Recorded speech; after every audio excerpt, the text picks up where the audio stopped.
first of all, be so kind to yourself. Like, give yourself so much grace for all of the feelings that you're feeling, for how hard and complicated it is. The second thing is, if you know that your relationship does not have a hope of recovery, if that moment has passed, the season is done, then feel safe in the science, and there's a ton of it. It shows us really, really clearly that children do far better off being raised in a two-home family where they're not exposed to conflict than being in a family that is trying to stay together but exposing them to toxic ideas about what romance and love and family looks like. So take a load off. If you can take the pressure off yourself to, I can't give parents a magic pill so they don't have grief, they don't have betrayal, they don't have anger. But if we can take off the layer of being of judging themselves or being hard on themselves for having those healthy human emotions, that's going to reduce their own burden right there, so that they can actually see their kids. Their kids will be fine. Do you think that maybe healthy diagnostic questions, especially for some of the could be trauma, Yes, there's actually trauma discussions when it comes to field education, and then there's some overlap between ADHD and trauma. However, there are very vast differences, but there are some things that are similar. But the big thing is finding that. Good morning, good afternoon, good evening, everyone. You are listening to Don't Be Afraid to Talk podcast with James.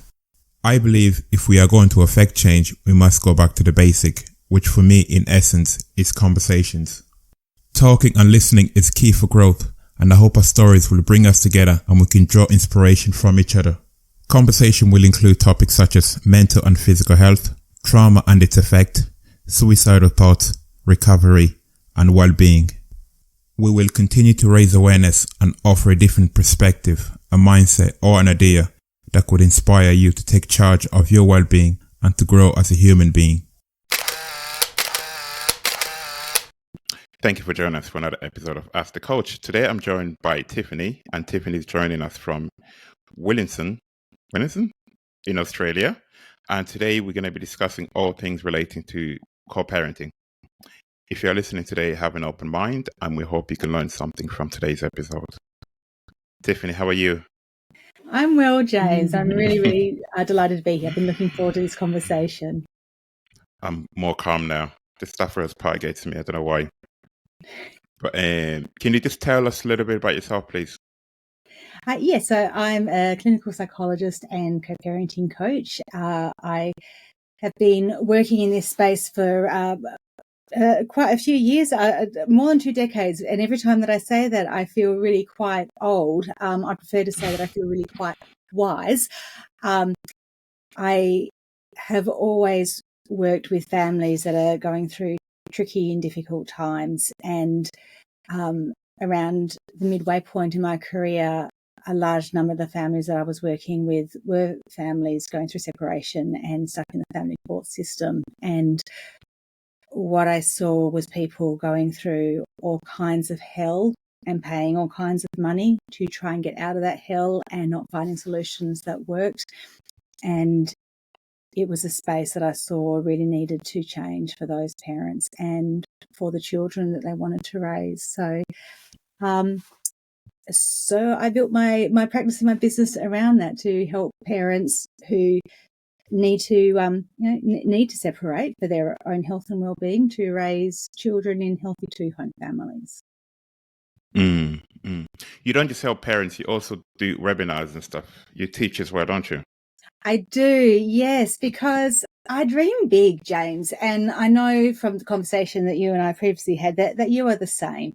I dream about huge paradigm shifts in this space, and to do that, I don't want to just serve the families. I want to also build the network of professionals that support and resource them. So I do a lot of training in the mental health professional space on using therapeutic tools to better support families, both parents and the children. And part of my, there are kind of two things that drive in that space. One is knowing that parents in conflict is one of the key drivers of burnout for mental health professionals. And the other side of that is that mental health professionals who aren't trained in the dynamics of two home families don't know necessarily how some of the things that they're suggesting with good intentions and with good skills in all other areas might actually not serve that family well. So I love to spend that time training mental health professionals in how to sustainably and very effectively help two home families. And then I also like to spend a lot of time with family lawyers.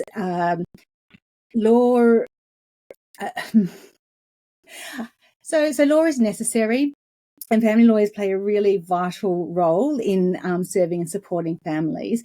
And yet the traditional adversarial model is damaging and harmful and the wrong solution. And so what I see in so many family lawyers is desperately wanting to know more effective ways to serve families. And in the field of contextual behavioural science, my home ground, we have a whole heap of knowledge that can help them out.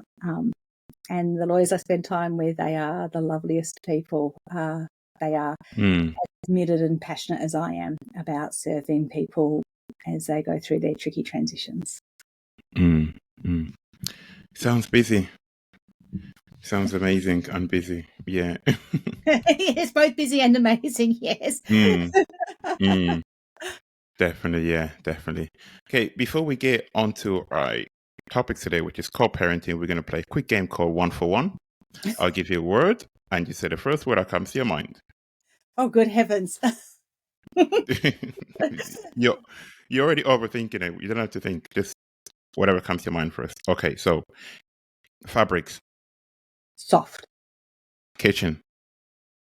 Chocolate. Dogs. Oh, cuddles.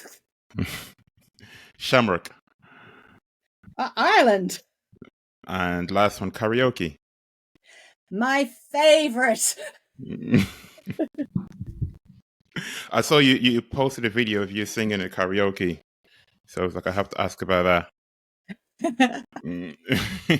Yes, so I think somewhere in the multiverse, I am on Broadway. Somewhere in the multiverse, I am hosting a karaoke lounge. And somewhere in the multiverse, I am probably just reading a really good book, somewhere very quiet and warm. Yeah, that's a whole new topic, multiverse, but I love it. Yeah. I believe in it. It's happening. It's up there somewhere. We can dive into that in our next episode. Yeah. I just love that mindset thinking. So, okay, let's get going on co-parenting today. And my first question is, how can parents prioritize the child's emotional being while navigating separation?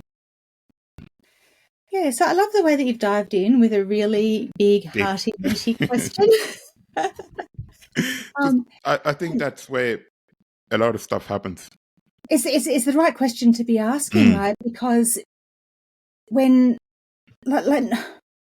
nobody goes into a relationship and creates a child, brings a child into this world with the idea that they're then going to separate and figure out how many nights the child can stay at one home and then how many nights the child can stay at the other. That's not on people's vision board. That's not where they're putting energy out into the world to create. And so when that happens, for a start, we've often got, that lovely song, we've already gone to the karaoke space of when a heart break it, don't break even. So we've often got two people in an unequal stage of grief because of the way that the relationship's ended, sometimes with a long history of trauma or of tension, of needs not being met. And then they're going into this terrifying chapter where no matter which way you cut it, their finances are going to suffer and their experience of parenting is going to change beyond anything that they possibly ever wanted for themselves in their relationship with their kids. And in that space,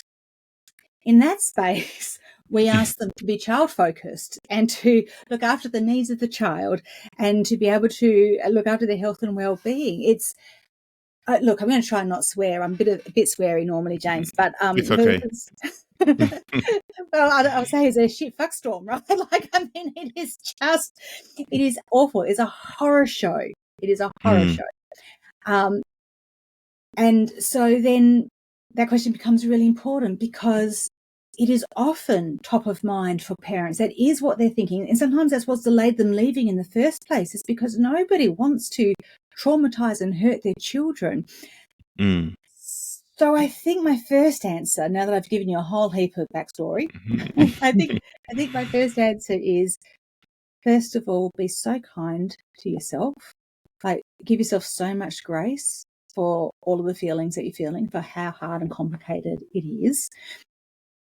The second thing is, if you know that your relationship does not have a hope of recovery, if that moment has passed, the season is done, then feel safe in the science, and there's a ton of it. It shows us really, really clearly that children do far better off being raised in a two-home family where they're not exposed to conflict than being in a family that is trying to stay together but exposing them to toxic ideas about what romance and love and family looks like. So take a load off. If you can take the pressure off yourself to, I can't give parents a magic pill so they don't have grief, they don't have betrayal, they don't have anger.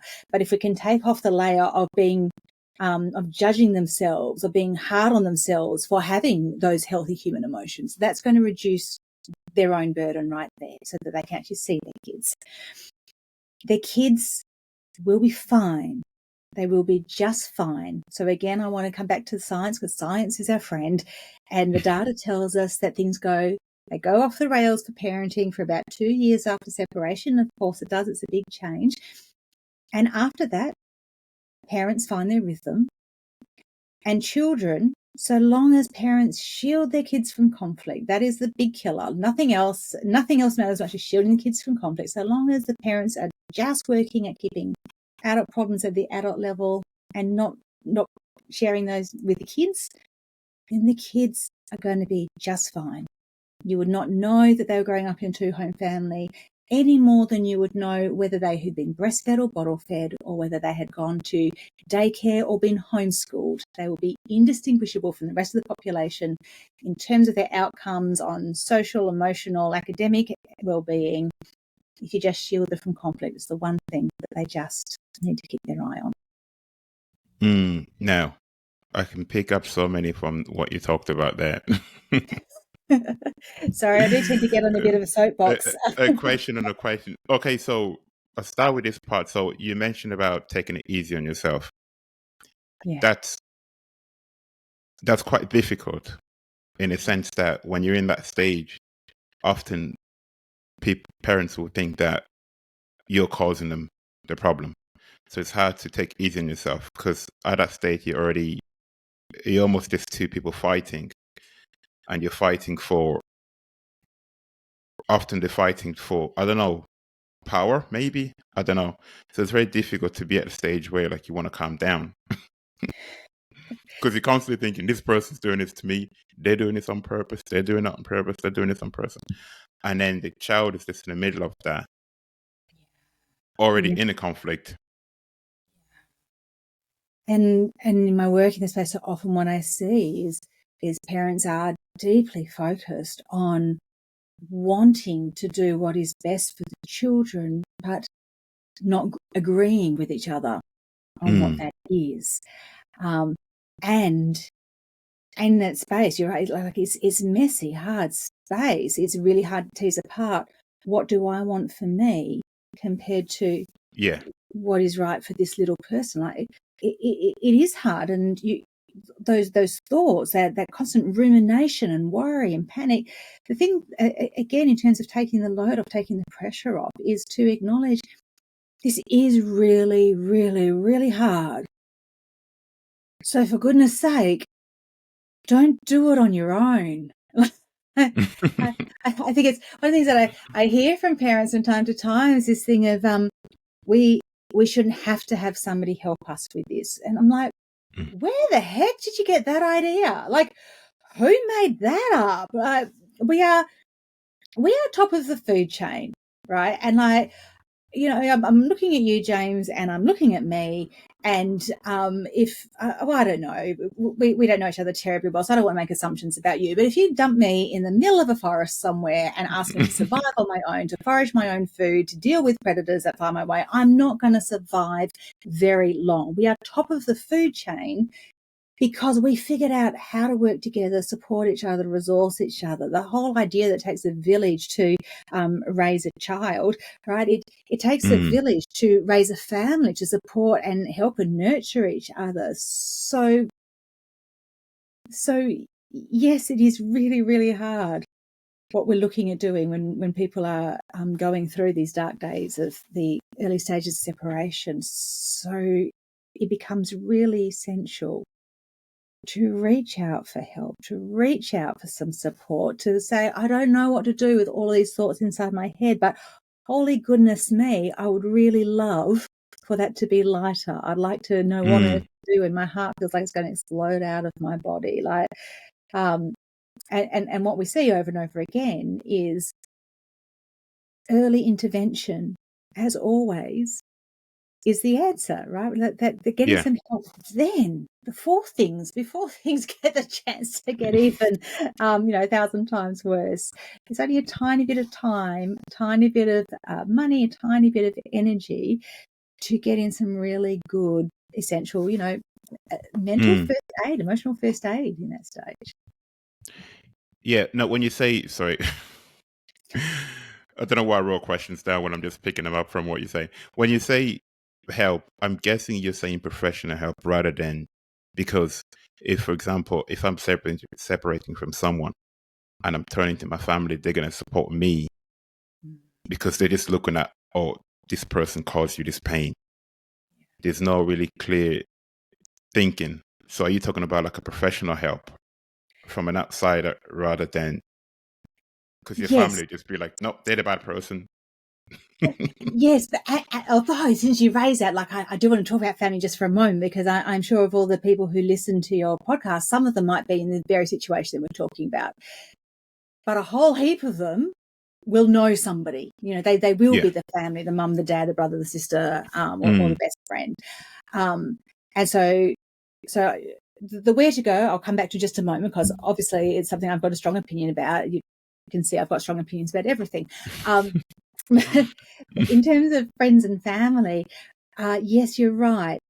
We want to protect our own. My eldest is dating in his first serious relationship, and top points, like his partner is fantastic. I couldn't have chosen a better one. But I'll say to him, if they break your heart, I'll break their face. Now I wouldn't.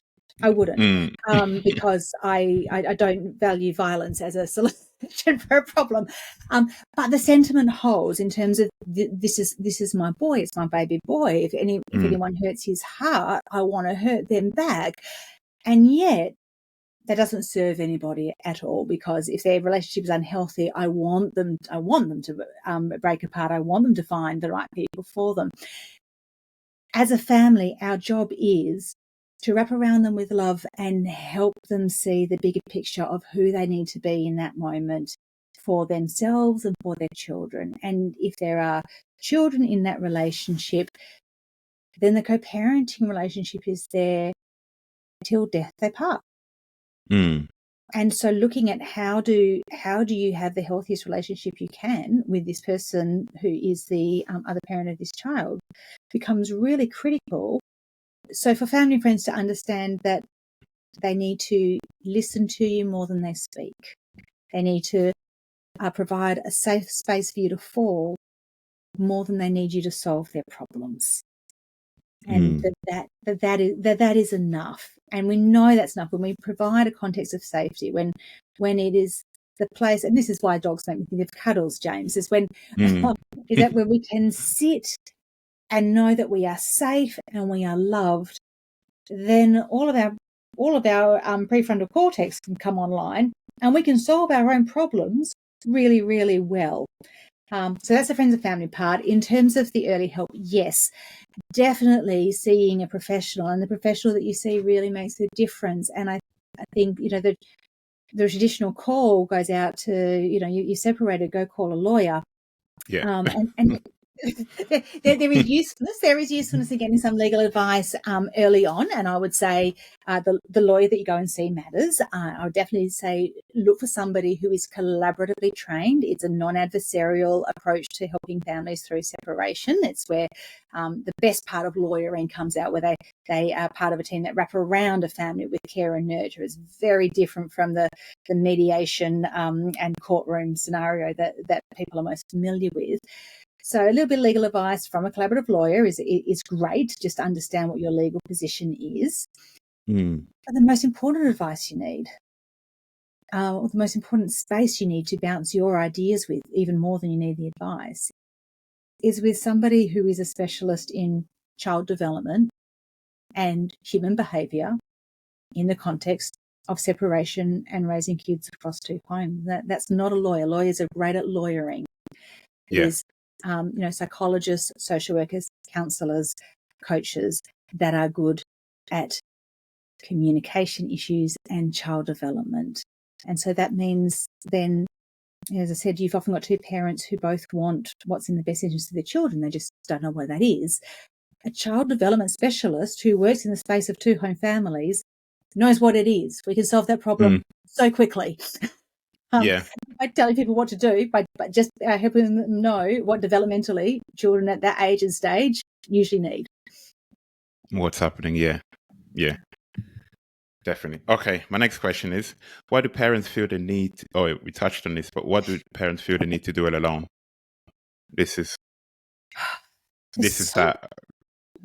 Where's that coming from? Is that a society or the shame that your relationship didn't work out, so now you're on your own? Or I think there are so many reasons. So yeah, we do live in this individualistic culture. Certainly in Australia we do, and I imagine Ireland's not too different from that. Yeah.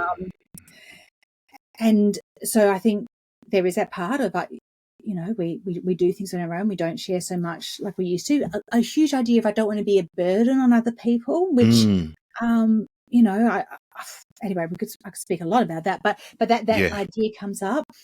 And yeah, you're absolutely right. That sense of shame, that sense of failure. We weren't supposed to do this. And whilst I can't remove people's shame and I can't remove that sense of failure, I can tell them it doesn't belong with them, that evolving out of an unhealthy relationship into something that is healthy for you and your children is not failure. It's a courageous act of love. And so I really do want to redefine the narrative, but nonetheless, it sits there for people. But then the systems around them don't make it easy either. I've mentioned about the risk of burnout for mental health professionals working in the two home family space, and the solution a lot of mental health professionals have chosen is to just not take on separated families.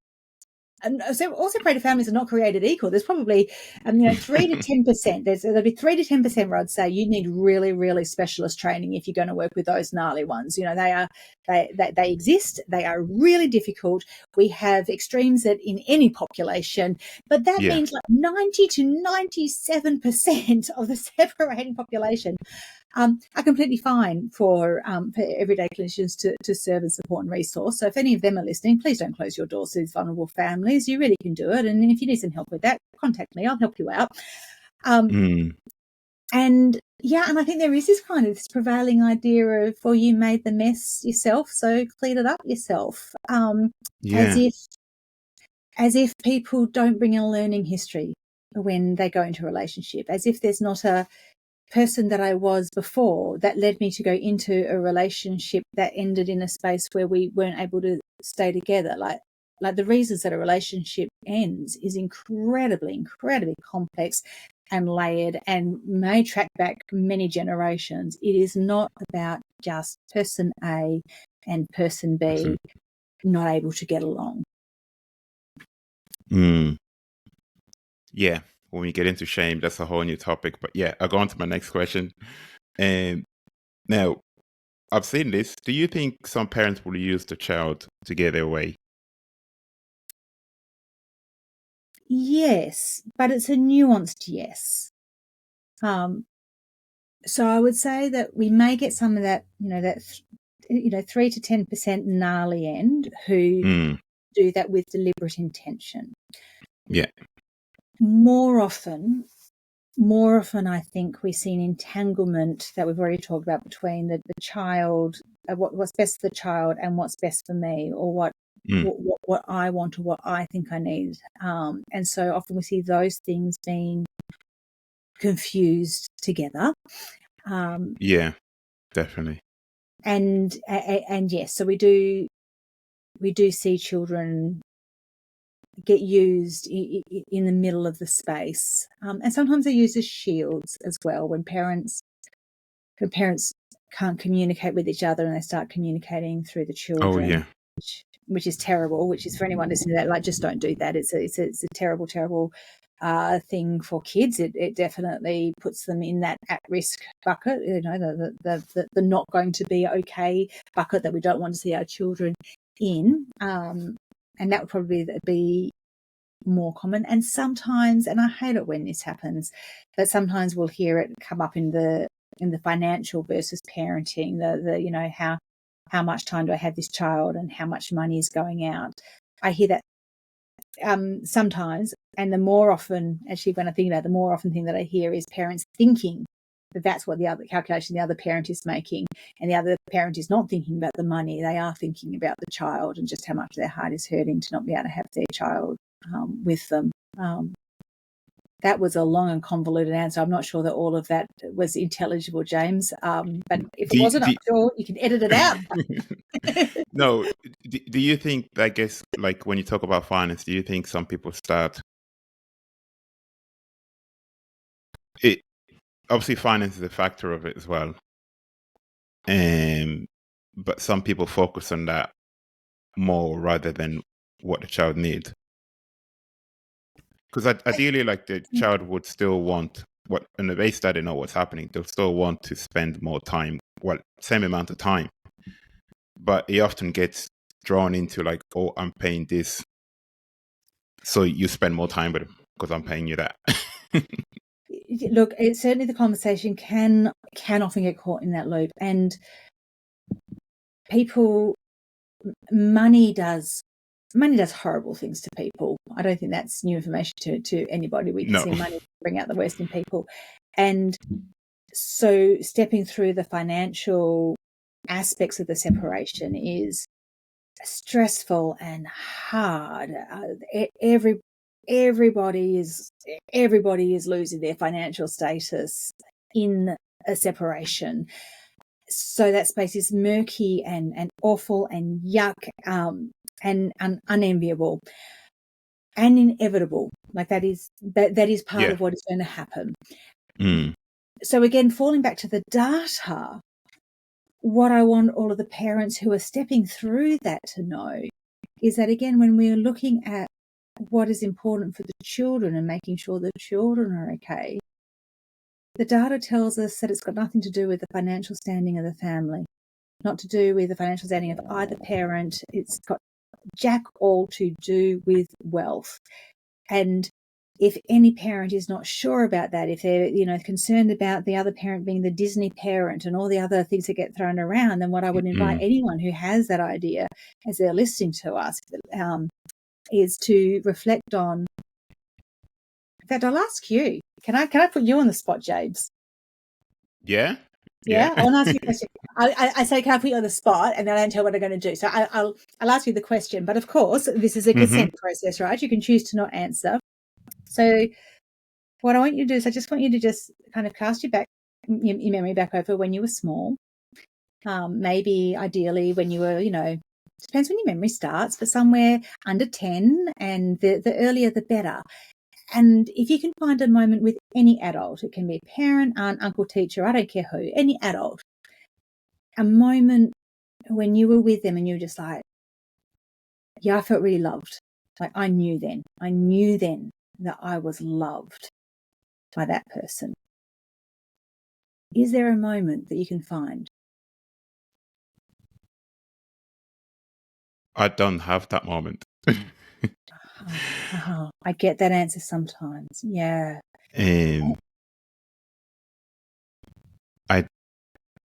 That feeling just doesn't It's not there. All right. I'm going to ask you another question. Is that okay? Mm-hmm. Yeah. All right. If you could choose, like if you could choose, if you could create that, if you looked back and that moment was there, what would you be doing in that moment with that adult? If somebody had been able to create that space where little James felt wholly loved, what would have been happening in that moment? Probably just hanging out, playing, simple things. Yeah. Just spending time with a person. See how quickly that was there? Like, so quickly. And I've never heard somebody say, well, it would have been that we went to Disneyland Paris. You know, like it's yeah. Right? It's grandma baking biscuits. It's you know, a parent reading a bedtime story. It's you know, the aunt who just would always pick up the phone. And we do often find those moments, you know, have those experiences with people where it's I don't know, I've gone looking for the memory and it's not there. Now, two things happen, James. One is that you'll wake up at 3 a.m. and go, oh my gosh, there's that moment, because we've got all those neural pathways firing, right? So sometimes that will happen, and that's delicious and lovely. And sometimes it's not. Sometimes they just weren't there. And then that's where, for those parents, looking at that question of what would you choose to be there is so important, because within all of us is that wisdom to know the answer, right? It was there straight away. I just wanted someone to hang out with me. Like, how easy is that? Yeah. And it's nothing to do with finance, but we tend to think more and more and more, but it's not really what the child wants. The child does not want money. No, but they want you, right? They want that time. They want that presence. They want that connection. And we don't need any money to do that. Yeah. Yeah. Super. Oh, we're out of time already. We're going to skip some of this. Sorry. Okay. No, that's fine, because I keep asking you a question on top of a question. So this one I want to touch on. Let's talk about the part where the child starts to blame the parent for the divorce, the separation. This is where, like, it's, I don't know, it's your fault dad left, for example, or it's your fault mom does this, you know. And well, obviously they don't understand what really happened at the top, but to them it's like, your behavior took this person away from me, or what you didn't do took this person away from me, so it's your fault that I'm like this.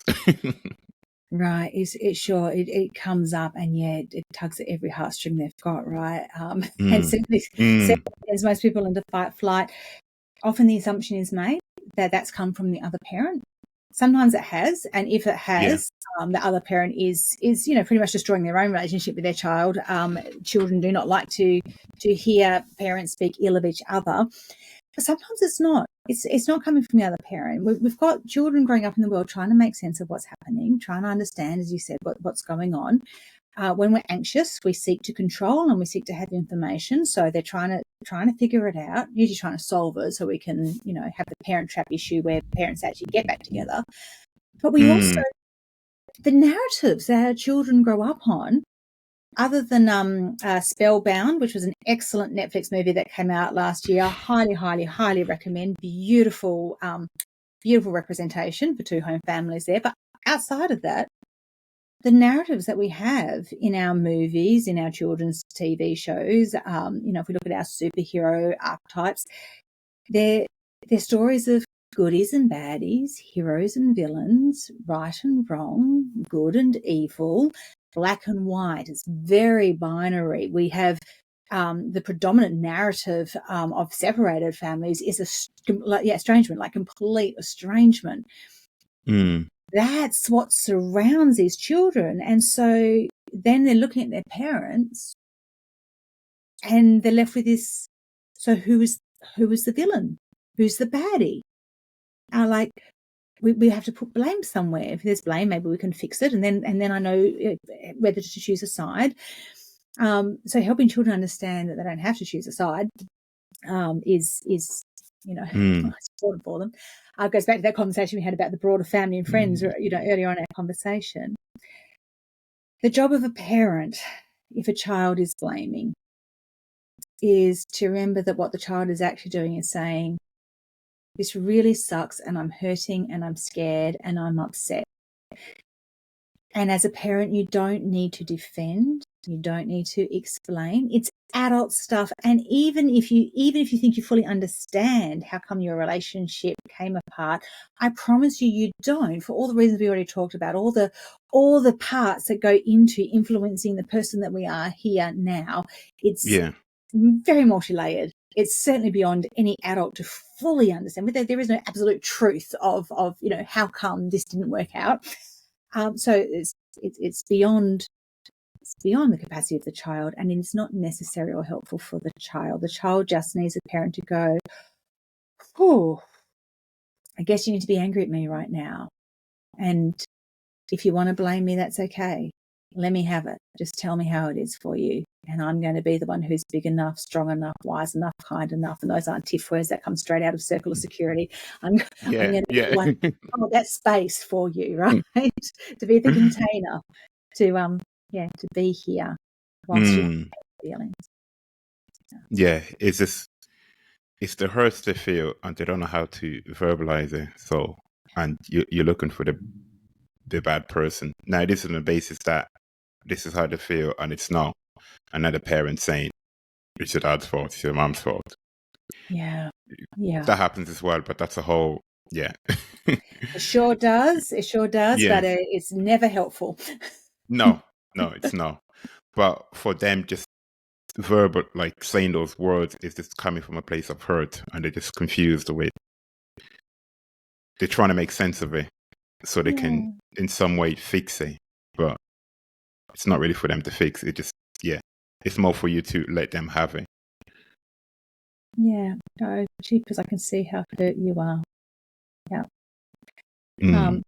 If they come out with anything particularly bizarre, like, I don't know, you go and spend all the money on things because you don't prioritize me, or I don't know, the other things that children say, we can point them back to their own experience. So we can say, do you know what? Track your data of me. Like, if you look at how I am with you and how I am in relationship with you, does that story hold up? Is that what you see me doing with my money? Because if that's what you see me doing with my money, that I don't know, prioritize buying, I'm in Australia, so prioritizing Tim Tams over looking after you. Like, if I'm actually doing that, if when you look at my behavior, that's what you see me doing, I actually do want you to let me know, because that's not how I want to be a parent to you. Yeah. But also, if that doesn't line up, if you look at my behavior and my behavior with you, and you go, actually, that doesn't line up, well, then we know that your mind has just presented a message to you because it's trying to solve a problem that you can't solve. It wants to know answers that for things that there are no answers to. It just really sucks for you right now, while you get used to us being a 2-home family. Yeah. Great. Looking at my other important one here to pick on. So I'm going to ask for advice. What advice would you give parents that's separating at the moment and entering the stage of co-parenting? It's a stage. So my advice would definitely be, don't do it alone. That's just stupid. Don't do it alone. Get help early. And if you're trying to figure out what to do with the kids, find a behaviour specialist who works with 2-home families. And then you have a neutral person who has nothing to win by taking sides, who can just bounce with you, who can be that space to bounce where your kids are at, what they're doing, what they're interested in, what ages and stages they're at, and help you figure out what it is they actually need in those moments. And then the last thing I'd say is look into collaborative practice to help you step through. We know that, I don't know what the stats are for Ireland, but in Australia, 65% of parenting arrangements, financial arrangements are organised around the kitchen table, which sounds fantastic, except the data also shows us that only 20% of people believe that they have a fair agreement that they feel good about. But when we look at the stats for people coming out of a collaborative separation, so that's when you've got your lawyers, your collaborative coach, so that's someone like me, the behaviour and child development expert in the room, financial neutral. There is a multidisciplinary, can't even speak, the multidisciplinary team wrapped around the family, then the satisfaction outcomes from that range from 75% all the way up to 100%, that people feel that they are heard, respected, and have an agreement that they don't need to worry about whether or not the other person's going to follow, because they both feel values aligned, they both feel it's the right thing for their family. It's the most beautiful thing. It's the most beautiful way to get through your darkest days. So collaborative practice. That would be it, James. Yeah. And that comes after you calming down, in a sense that you're no longer blaming each other, because I think it's hard to get to that stage when you're stuck in blame and you're stuck in finger pointing. You're wrong, I'm right, and all this stuff is coming up. It's hard to sit down and just... Look, you're absolutely right. I had an interesting conversation with someone just the other day, and they said, Tiff, look, I don't think collaboration is for us. I don't think that we can do it. And they gave me several examples of things that their co-parent had done in the past 2 days, and that was the evidence that collaboration wouldn't work. And my reflection back to this parent is, we haven't done anything yet. Like we haven't started yet. So nothing could have changed yet because we haven't done anything. But if you're going to judge whether a process is going to succeed or fail based on not having started the process, you're possibly looking at the wrong information. However, in a collaborative process, part of the job of the team, and particularly the job of the coach, is to look at both parents and go, what do these people need? What's going to resource them? What will help them deal with those feelings of blame? What will help them deal with those feelings of guilt and anger? What do they need before we get them in the room together so that they're going to be able to have safe passage through to the other side? Yeah, definitely. And my other questions for you is, what some mistakes co-parents are making? Besides trying to go it alone? Yeah, that's a big one. And do it all alone and blame the other one. Yes. So the other big mistake, so what I would say is parents usually right about the problem and wrong about the solution. And what I see so often is that they see the behavior that's happening, that's coming out of the hands, feet and mouth of their child, or the hands, feet and mouth of their ex.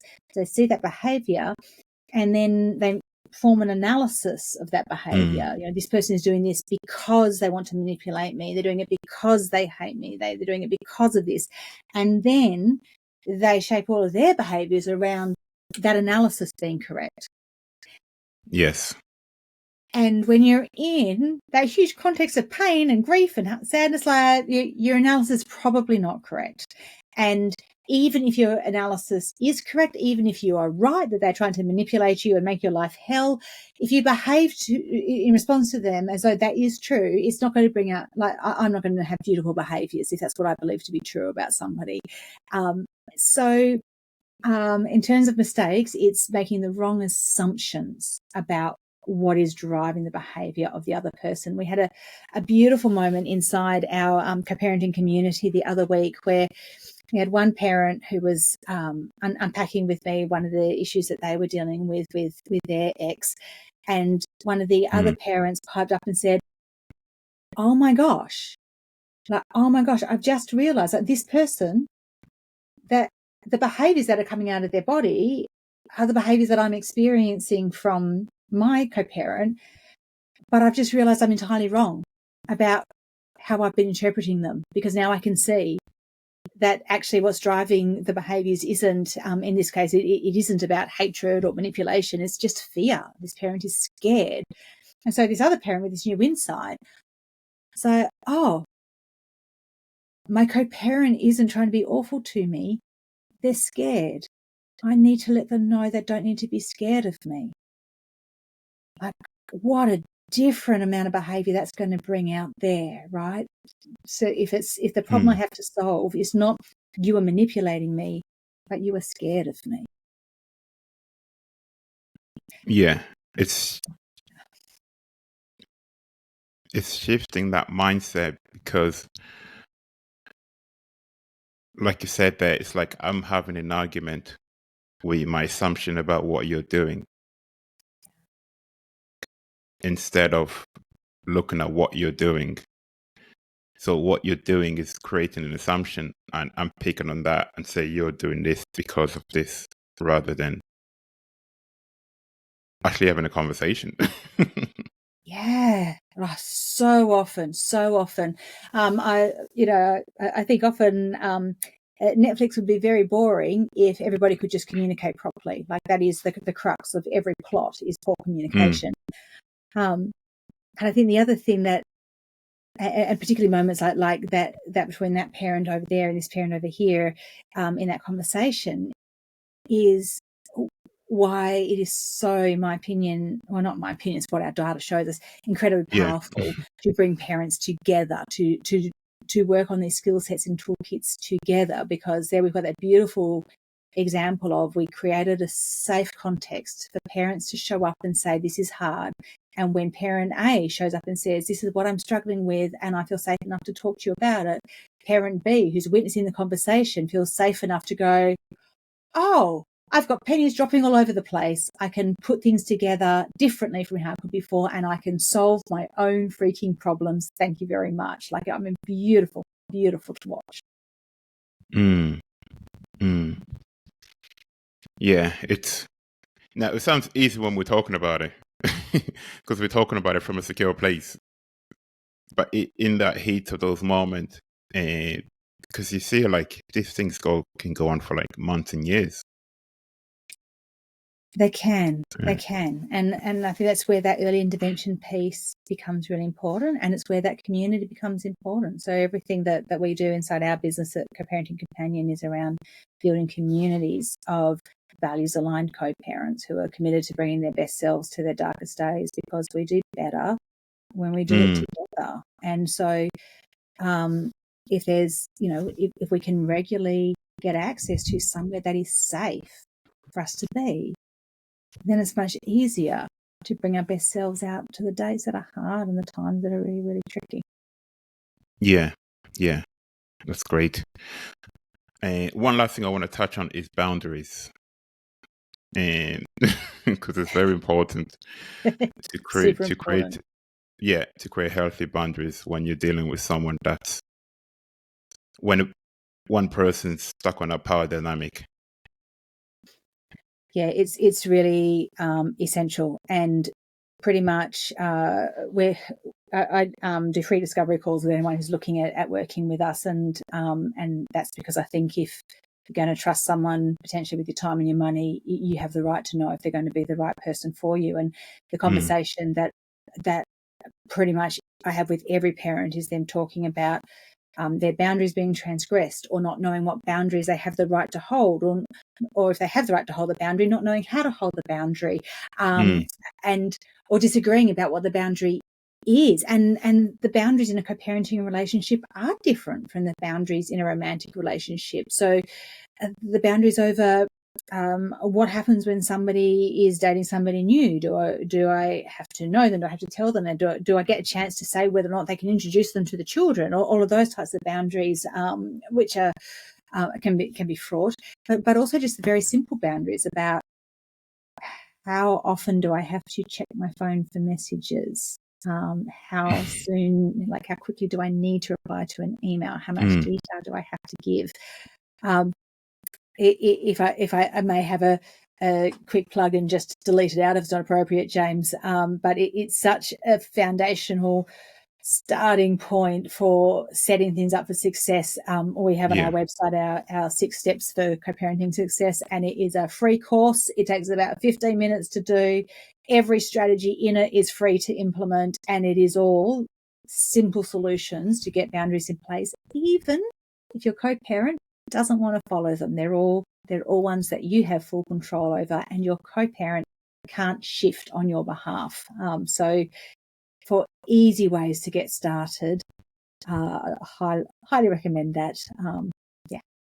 Because it's difficult, because when you spend so much years with someone and then all of a sudden they start setting boundaries, you still have that feeling of, I shouldn't have to go by this because we had a relationship. So it's almost like you can't put a wall in front of me. And yet, and yet probably boundaries was part of an issue for a lot of people in their relationship not being sustainable for them. That a healthy romantic relationship, that needs boundaries too. And I think when I look at how the narrative on enthusiastic consent has changed from, when I was a teenager to when my boys are teenagers now, and I think, my gosh, they know so much more about what healthy boundaries look like than what I was ever taught at that age. So I think the future looks good for healthy relationships out of this up and coming generation. I think perhaps we're the messy generation in the middle. The next generation seems to be doing better at it than. I didn't even know what the stuff it was. I didn't even know what boundaries was until the last couple of years. I'm like, what? Yeah. What's that? Yeah. Well, I have a right to say no to that, right? Yeah. Or, I get to decide what's good for me, not just because you want something from me. Like novel concepts. Yeah. Shouldn't be novel. Novel concepts. Yeah. Super. And sorry, just one last thing I heard you mention there in relation to separated parents and one partner start dating. So how does that? Because I know some people might be like, oh, we have to wait X amount of months. You can't just bring another person into a relationship.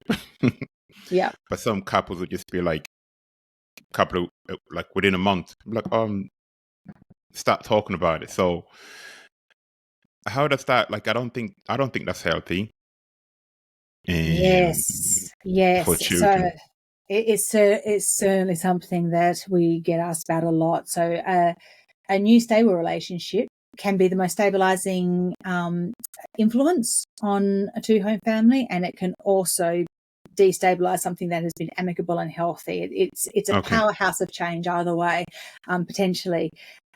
So my advice to anybody who is dating after separation is really lean into the work of reflecting on what went wrong in your past relationship, and do the deep dive into how did I contribute to that? How did I participate in that? Whether it's about, was my radar off for choosing the person who was right for me, the person who bring out the best stuff in me, or, did I need some communication skills that I could have contributed? Like do that learning. It's a wonderful learning opportunity that the universe has given you. So lean into it. The second thing then would be, it is really hard for children if they have a parade of partners brought into their lives. So you really want to make sure the relationship has some decent legs in it. Like before you introduce them to the kids, you really want to know, this is the person I can see being around for quite a few years. Like, so take that time, date them deliciously slowly. Like, really enjoy the time you don't have the kids with you, to be like teenagers again. Enjoy it, because once they're meeting the kids and everything, it's that little magic window is gone. So take it slowly. It's beautiful. It's lovely. It's a great gift for you and your new partner. And then when it is at that point where you think like, it's time for us to move our lives together more. It's time for the kids to know who this person is and to be able to share in this joy. Respect your co-parent enough to tell them first. Let them know. Don't introduce them to the kids without your co-parent knowing. And the main reason for that, even though I say do it out of respect for your co-parent, is like do it for your freaking kids and do it for yourself in your new relationship. Because you don't know what emotional reaction your co-parent's going to have. Yeah.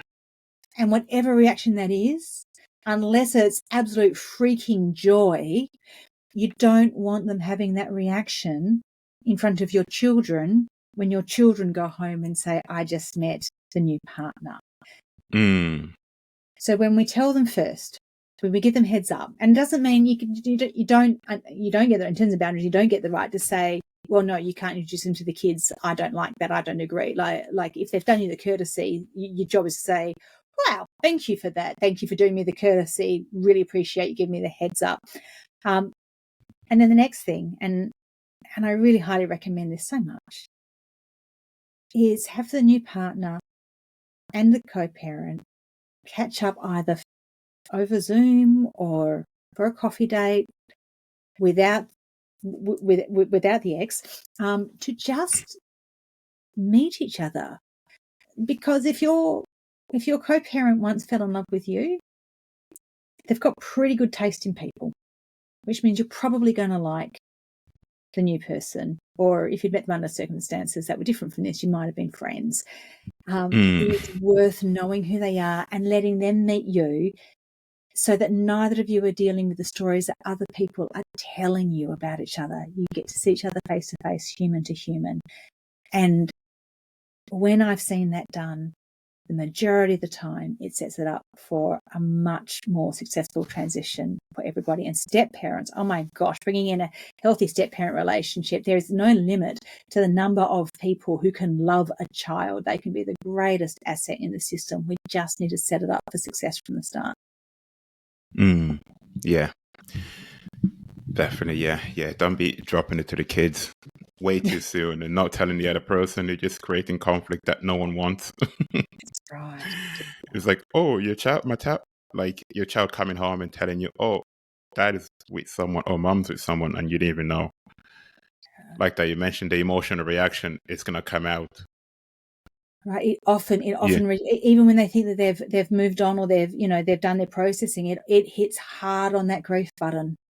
Right? It does. Really huge. It does, and then it can turn into you doing things behind my back, even though you didn't do anything wrong, but in the way you did. That's right. You've been deceptive. Why wouldn't you tell me? So much. It's just not worth going down that pathway. And people will avoid it. They'll avoid telling their co-parent because they avoid difficult conversations. And so often we avoid difficult conversations, we just create bigger problems for ourselves further on down the track. So do yourself a favour, push your feet into the ground, lift your pelvic floor, have the difficult conversation and save yourself a world of pain further on down the track. Yeah. Super. Thank you very much. Thank you very much. My goodness me. So lovely to chat with you, James. Thank you. My last question, which is not related to parenting, what do you do for fun? When you're not a karaoke machine.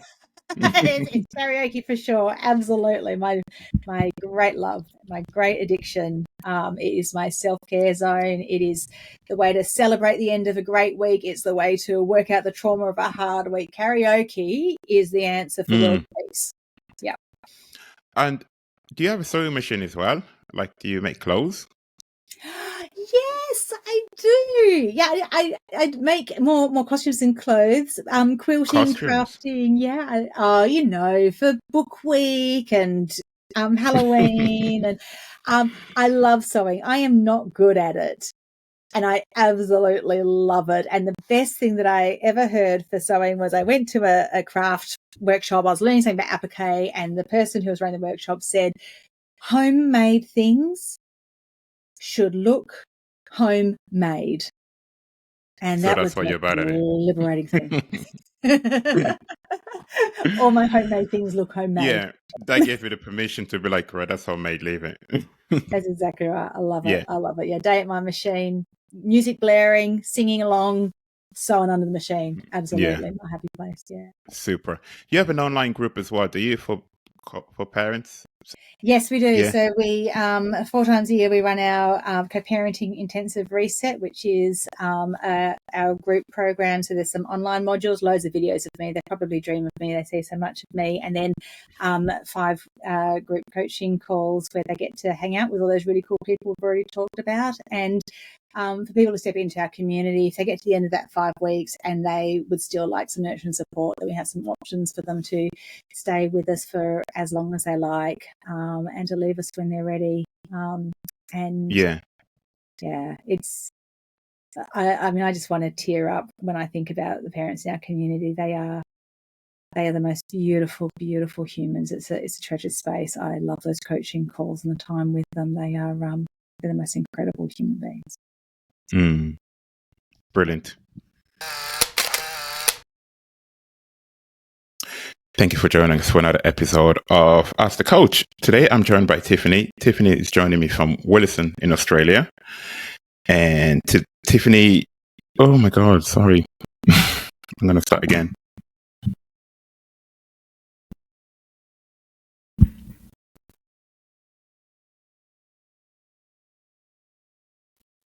I used to be so bad at this, but I'm okay now, except for this moment. Thank you for joining. Oh, what? Thank you for joining me. Oh my God, what is wrong with me? Push your feet into the ground. You're all right.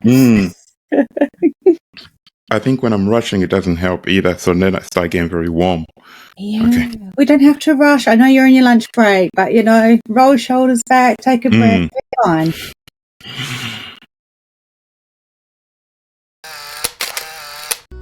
If you enjoyed today's episode, I would really appreciate it if you could leave a quick review on my Facebook page, Don't Be Afraid to Talk, or DM me on Instagram. The show notes will include all of the relevant links from today's episode. If you haven't already, please download, leave a rating, and share with your friends. You might just reach that person who needs to hear this message. Please be sure to subscribe so you don't miss any future episodes. I am James Lumumba, signing off with gratitude.